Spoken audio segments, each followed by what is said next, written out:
Hey guys, this is Adrian from PDC coming at you with yet another deck profile. You guys gave me so much love for the Ivankov video that I figured this time I might as well do my favorite leader, Porcas D Ace. I actually went to the PPG Treasure Cup with him a week and a half ago and was able to place 18th, going X and 2 against some really tough opponents. This was before the ban list, so right now we're covering my 4.0 deck list, but I'll also be in this video I'll also be telling you about the changes that we've made going on forwards to 4.5, right? Back in before the ban list, I believe that Ace was a sleeper best deck in format, and even after the restrictions where Marco got reduced to 1, I still think that Ace is a top 3 deck out there. It's just so strong, aggressive, has so much tempo, and has all the removal you need to get rid of any threats before you're able to finish the game, right? And so hopefully I'll be able to convince you guys how strong Ace is with this deck profile. So before we do that, I was able to bring home the Treasure Cup 4-cost blocker Marco. Unfortunately, the prize hasn't shipped to me yet, so I'll show you guys another day. So let's get started. So Ace is a Whitebeard pirate, so it's only right that we have the Whitebeard engine with the 4 Ezo searchers, self-explanatory. But we also have 4 buggies, the best searcher in the game.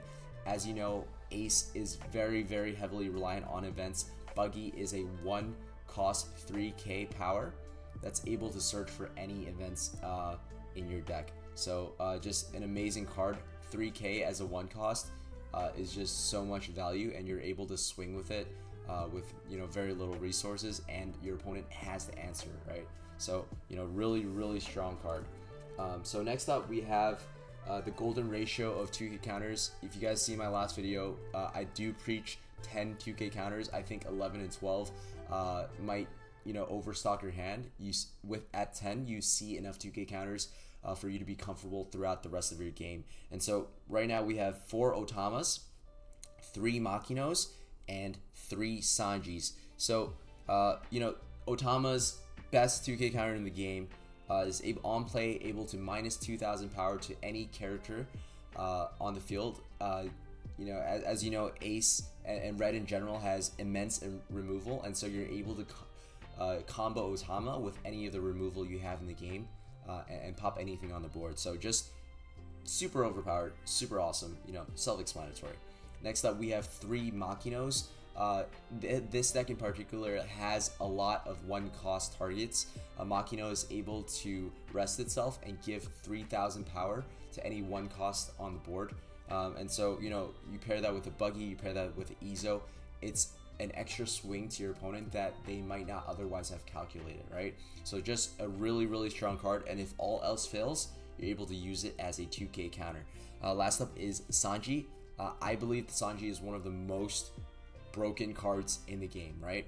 Its ability is it's a 2-cost 3k, and activate once per turn. On your main phase, you may add 1 card from the top of your life to your hand to give Sanji 2 Rested Dawn, as well as an additional 2k power to it. And so essentially what this card is a 7,000 swing whenever it activates its effect, right? The reason why this card is so strong is because there's a lot of control decks out there that are trying to prevent you from having any resources that you need to try to win the game early, and then once they set up, they'll just beat you, right?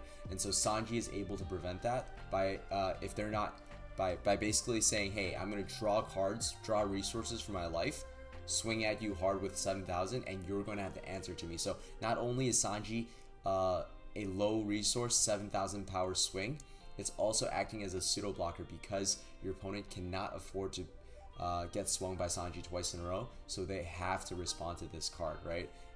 Which means that it essentially acts as a blocker for you. So just a really strong card. Moving on to 4.5, I do want to run it.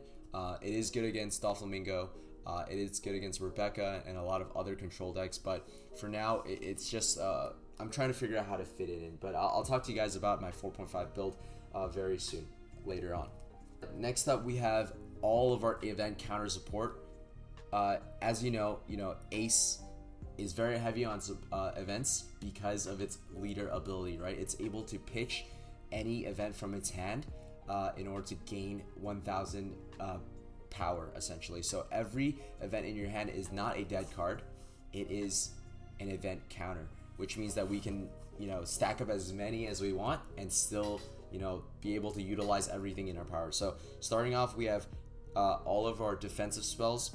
We have 3 guard points, 1 radical beam, and 1 Gum Gum Red Hawk, right? The reason why we have so many event counters is because Ace is a very, very aggressive deck. You want to start swinging early and into the mid game, and so by turn 4 and 5, you need these defensive spells to be able to basically survive until you can get that final swing in, right? I wouldn't even be surprised if players run more than 1 Red Hawk or a full play set of guard points. I know I've done it in the past, but this is just what we have so far. On top of that, next up we have the Whitebeard event spells, the event support. We have 2 Sea Quakes, really good into the meta. It's able to pop any blockers. You can combine it with Ace to be able to basically blow up most mid-range cards on the field. We have 3 Crossfire, 3 Fire Fist, and 4 Flame Emperors. So how I like this is 3 Crossfires, 3 Fire Fist, 4. This ratio is absolutely amazing. Crossfire is essentially used in basically every combination that you could think of. You can use it to basically debuff enemy your opponent's characters so that your weenies can swing into it and clear the board. You can combine it with Fire Fist to basically get everything in the any mid-range in range of your Fire Fist.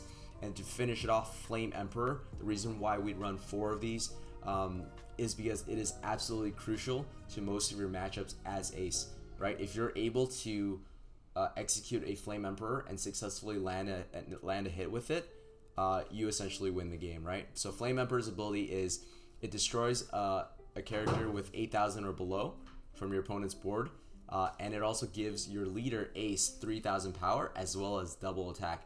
So it's just a busted card, right? As well as its trigger, you're able to KO any character with 6,000 or less, right? Similar to Jet Pistol. To cap off our events, we have Whitebeard Pirates, which essentially acts as a 9th searcher for us. We have Round Table. We use this to basically combo with Marco, or also if Whitebeard is on the board, our 9-cost Whitebeard, we're able to minus 10,000 power to any character and then use Whitebeard's effect to clear it for free. We have Jet Pistol, low resource, board clear, amazing trigger, very, very strong, right, as a 1-of. And then we have Fiery Doll, which essentially was used specifically for the Whitebeard matchup, but also to basically give you an extra boost to finish off your opponent at the end of the game, right? On top of that, its trigger is really great, similar to Red Hawk. If it's triggered, it can minus 10,000 to any character or leader on the board, which is almost impossible for your opponent to attack when that happens. So it's essentially a red beige, right?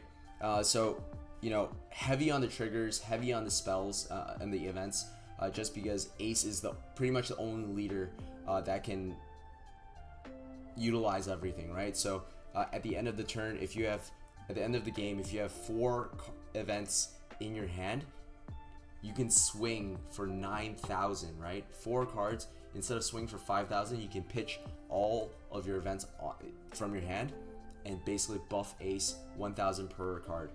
So it's just a great finishing move, and I think that's what makes Ace such a strong and flexible deck. And lastly, we have the offensive engines in our deck, the Whitebeard Pirates that make up the core of what makes Ace Ace and what makes this deck go. We have 1 blocker Marco, we have 4 5-cost Marcos, we have 3 Porcus Aces, 1 Newgate, and my personal tech, 2 Monkey D. Luffy's from the starter deck red. And so, blocker Marco, self-explanatory. It's a blocker that can keep reviving itself when you're 2 life or below by pitching a Whitebeard Pirate. Super sticky on the board. once you have it, you're basically ensuring yourself an extra swing or an extra block per turn. So very, very overpowered, very broken, and that's why it's at 1, for at least until Bandai tells us not to, right? Then we have the 5 cost Marco. It's able to pop a 3000 power and below, and it's also able to revive itself by pitching an event. And as you know, ace decks, we have 21 events in our deck, and so if we play this on board, it is essentially staying there for the rest of time.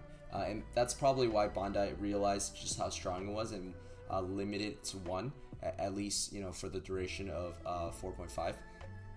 Next up, we have ace. We'd run 3 aces and 1 Whitebeard. 4 aces I found to be a little bit too clunky, but essentially ace is what makes this deck go. It's a rush 7 cost, able to debuff 2 characters on board when it's played by 3000. It's also able to swing as a 7000, so just insanely strong, insanely powerful. If we play it on curve, we have a really good chance of winning the game. 1 Edward Newgate, limited to 1, very strong, the boss monster of our deck. And then our 2 Rush Luffys. I personally believe that Luffy is one of the best cards in the game.